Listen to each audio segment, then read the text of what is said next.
accueille sur ce plateau Stéphane Blequet et Géraldine Domas.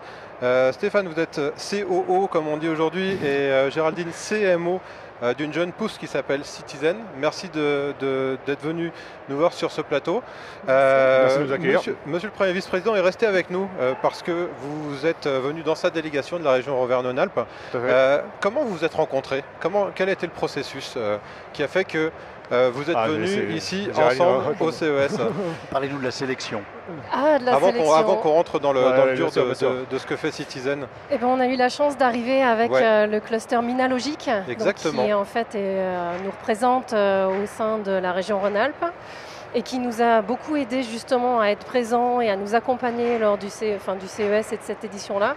Donc en fait, on a tout un process de sélection et surtout un process de suivi qui nous permet de savoir comment parler, comment se présenter, comment être présent et être bien adapté à la culture américaine. On fait le premier CES. Voilà, exactement, puisque c'est notre premier. C'est impressionnant le premier CES. Alors, vous le dites, c'est votre premier CES, Stéphane, Géraldine. Citizen, qu'est-ce que vous faites concrètement? Expliquez-nous un petit peu. Je crois que vous êtes dans un domaine qui en regroupe plusieurs, si j'ai bien compris. Oui, alors on est dans le domaine, on va parler de Smart City, mais on est dans le domaine où, en fait, ce qu'on voudrait, c'est que donner aux citoyens la possibilité de faire des choix en fonction de la qualité environnementale. Aujourd'hui, quand vous faites le choix, par exemple, d'une maison, vous allez avoir différents critères comme la surface, le nombre de chambres, le prix, ça, c'est ce qu'on cherche sur Sologé ou Paris Vendu quand on veut. On cherche un bien à acheter. Voilà. Mais si vous vous intéressez aujourd'hui un peu à la qualité environnementale, en gros, est-ce qu'il y a du bruit? Est-ce que la qualité de l'air est bonne?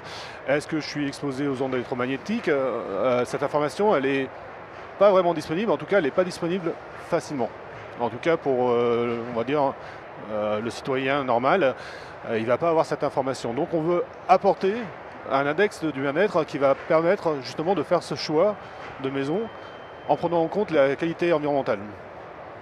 Alors cette qualité, vous la mesurez comment?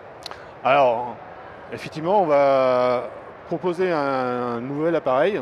Alors, on l'appelle Citizen, un pod, dans lequel on va mettre pas mal de technologies. On va y mettre un microphone pour mesurer le bruit, un capteur qui aujourd'hui mesure ce qu'on appelle le PM2.5 et le PM10, ce sont les particules. Les microparticules. Exactement. Et on pense à rajouter un capteur pour tout ce qui est ondes électromagnétiques, mais ça viendra dans un second temps.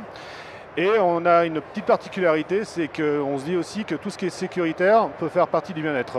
Donc on a la possibilité à l'intérieur de faire la détection de bruits anormaux. D'accord. Alors bruits anormaux, vous allez me demander ce que c'est. Par exemple. Par exemple. Donc, Ludo nous a rejoint pour montrer votre produit en gros plan. On va peut-être le rapprocher du centre ici de la table. Voilà. Donc bruits anormaux, typiquement le bruit d'une glace qui se brise. Voilà. Le bruit d'un crissement de pneus, le bruit d'un accident de voiture et, si je vais un peu à l'extrême, le bruit d'un coup de feu.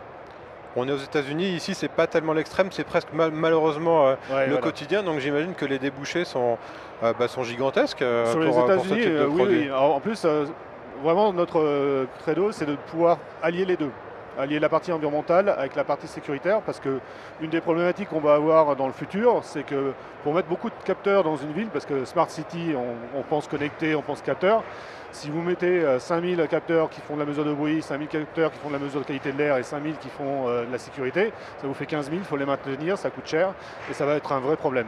Donc aujourd'hui, on essaye de concentrer tout dans un seul volume. Monsieur le Premier vice-président, vous, finalement, vous êtes dans le cadre d'une collectivité, j'ai envie de dire. Est-ce que ce type de produit est concrètement susceptible d'intéresser une région Évidemment, ça mériterait d'être discuté de manière précise, mais les deux sujets que vous abordez avec ces technologies, la question de la sécurité et la question de l'environnement, ce sont deux thématiques qui sont au cœur de toutes les politiques régionales ou de toutes les politiques métropolitaines aujourd'hui. Et on le sait bien, et c'est par des technologies nouvelles qu'on apportera des réponses nouvelles à des préoccupations de nos concitoyens. Vous savez, il y a deux solutions. La première, c'est de ne rien faire sur la question de l'environnement, de la qualité de l'air, de la pollution, de regarder, d'attendre et d'observer. La deuxième solution, c'est de dire on va créer des services administratifs pour essayer d'apporter des réponses. Et la troisième solution, ce sont des technologies nouvelles. Le développement technologique, il est au service du bien-être. Je crois aussi, et moi j'y tiens beaucoup, d'une économie dans la dépense publique, parce que ce sont des réponses qui sont parfois très très économes par rapport aux systèmes anciens. Voilà. Et c'est évidemment ce que fait Citizen, un sujet qui nous intéresse. Est-ce que vous pourriez nous expliquer comment est né Citizen, d'où est venue l'idée de Citizen, de cette box finalement? Qui veut? Visiblement, c'est un sujet qui fâche, non? Non, pas allez, du tout, parce qu'en allez-y. fait, adossé à ça, en fait, ce qui est venu, c'est bien sûr la partie bien-être. Là, je ne sais pas si je peux montrer, mais ça montre, en fait, on adosse à ça tout ce qui est intelligence artificielle, parce que pour le citoyen, pour lui parler, il faut qu'il ait quelque chose de concret.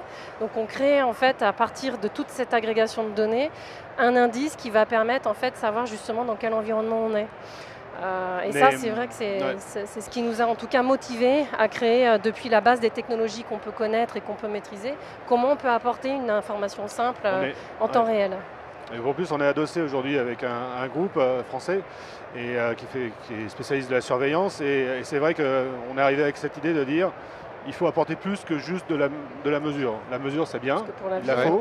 Voilà, il faut de la bonne mesure, parce que le problème, c'est souvent, on va trouver des box qui font des mesures, mais au bout d'un moment, si ça mesure n'importe quoi, on va avoir du mal à en faire quelque chose. Donc on s'est adossé à un groupe ACOEM là, qui justement est spécialisé dans tout ce qui est mesure de bruit et de qualité. C'est un des leaders mondiaux, si je ne dis pas de bêtises. Leaders mondiaux.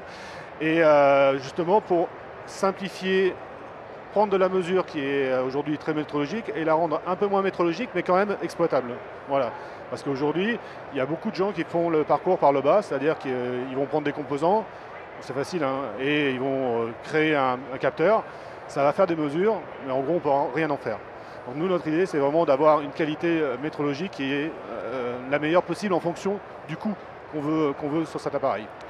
Vous êtes venu au CES pourquoi exactement? Puisque ce produit, est-ce qu'il est déjà disponible ou alors quand est-ce qu'il le sera? Alors, il n'est pas encore disponible. On est plutôt en phase de prototypage. En phase de prototypage. On est venu pourquoi? On est venu pour déjà sentir un peu le marché. Parce que quand vous partez sur une idée comme ça qui est un peu lointaine, on va dire, sur le bien-être, etc., il va falloir qu'à un moment ou un autre, on prenne des directions, on commence, on va dire ce qu'on appelle le MVP, le Minimum Viable Product, et c'est un peu avoir ce feedback des gens qu'on rencontre. Est-ce que, on va être très clair, est-ce que c'est plutôt d'abord la sécurité ou d'abord l'environnement? On ne peut pas tout faire d'un coup, on essaye, mais à un moment ou un autre, il faudra qu'on fasse des choix. Donc voilà, c'est un peu quelle est la tendance du marché. C'est votre premier CES. Vous vouliez finir la réponse peut-être? Oui, en fait, je voulais vous montrer mon dos, ça vous dérange pas? Ah bah non, allez-y. Je ne sais pas si vous le voyez bien. Améliorer le... En fait, non, mais c'est important, c'est qu'en fait, ici, on est en train de tester, on est au Consumer Show, donc on parle des personnes et des citoyens. Et en fait, c'est vrai que cette idée d'augmenter l'essence des personnes et au travers d'une ville, c'est de permettre justement d'avoir cette idée-là, ajouter des oreilles à une ville, ajouter un nez, en fait, finalement, de rendre visible tout ce qui est invisible.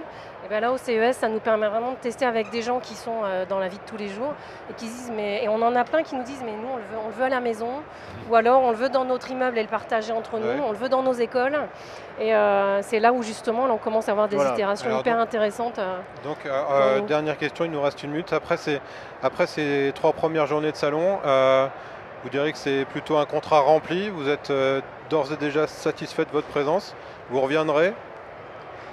Alors, vas-y, allez, on reviendra parce que c'était une fabuleuse expérience déjà de le faire. Tout cet écosystème tout n'était pas parfait, avec le Rhône-Alpes. Parce que je pense que le premier CES, on découvre beaucoup de choses.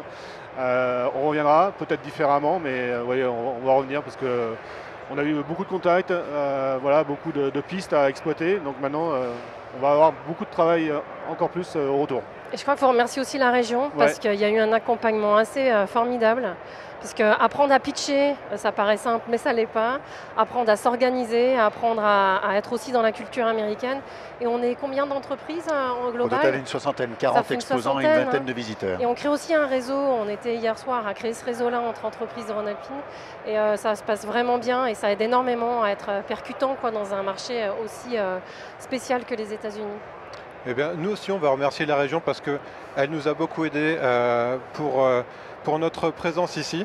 C'était important. Je vais vous donner congé, comme on dit, et le temps d'une petite virgule. Merci, alors, on me dit que si vous le souhaitez, vous pouvez rester, puisqu'on a encore un invité de la région Auvergne-Rhône-Alpes. C'est en fonction de votre emploi du temps. Je ne veux reste pas vous encore retenir. pour un invité. Ah bah alors, voilà, avec grand plaisir.